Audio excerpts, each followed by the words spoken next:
तर कंत्राटी कर्मचाऱ्यांना धाक राहिलेला नाही अशी टीका हल्लाबोल हा बेस्ट कामगार सेनेचे अध्यक्ष सुहास सामंत यांनी केलेला आहे।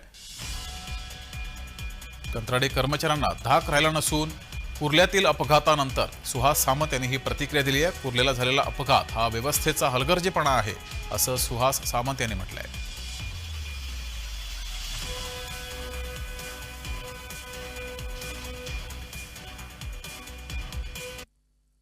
आपल्यासोबत बोलण्यासाठी बेस्ट कामगार सेनेचे अध्यक्ष सुहास सामंत यांनी आज एक महत्त्वाच्या विषयावर पत्रकार परिषद घेतली आहे। आपण यांच्याशी बातचीत करणार आहोत की नक्की पत्रकार परिषद कशासाठी। सर काय सांगाल, आपण एक पत्रकार परिषद घेतली, कशाबद्दल घेतली? पत्रकार परिषद मी जो घेतली आहे ती 2 दिवसापूर्वी झालेला इन्सिडेंट, म्हणजे ज्याच्यात कुर्ल्याला 7 माणसांचा मृत्यू आला आणि अनेक लोक अजूनही खूप जखमी आहेत।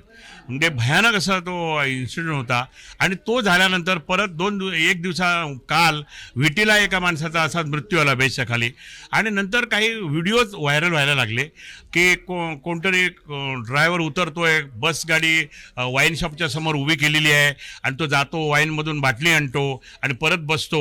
हे सगळं झाल्यानंतर पत्रकार परिषद घेऊन याच्या संदर्भातली खरी माहिती लोकांपर्यंत आणि राज्यकर्त्यांपर्यंत गेली पाहिजे म्हणून ही आजची पत्रकार परिषद मी घेतलेली आहे। कामगार सेनेचे अध्यक्ष म्हणून या सर्व गोष्टींवर आळा आणण्यासाठी काय प्रयत्न करा? मी हे कायदेशीर प्रयत्नाने चाललेलो आहे।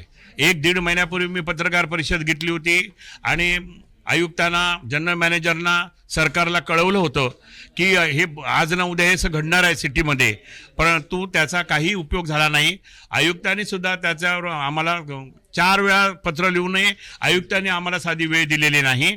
तेव्हा हा गुन्हा आहे ना, हा आयुक्तांवर दाखल झाला पाहिजे। आयुक्त आणि इतर अधिकारी याच्याशी संबंधित असलेले आणि त्या कंपनीच्या मालकावर हा गुन्हा झाला पाहिजे। ड्रायव्हरसारख्या सामान्य गरिबावर हे करून हे प्रकरण मिटवायला गेले तर आम्ही उग्र आंदोलन करणार या सिटीमध्ये।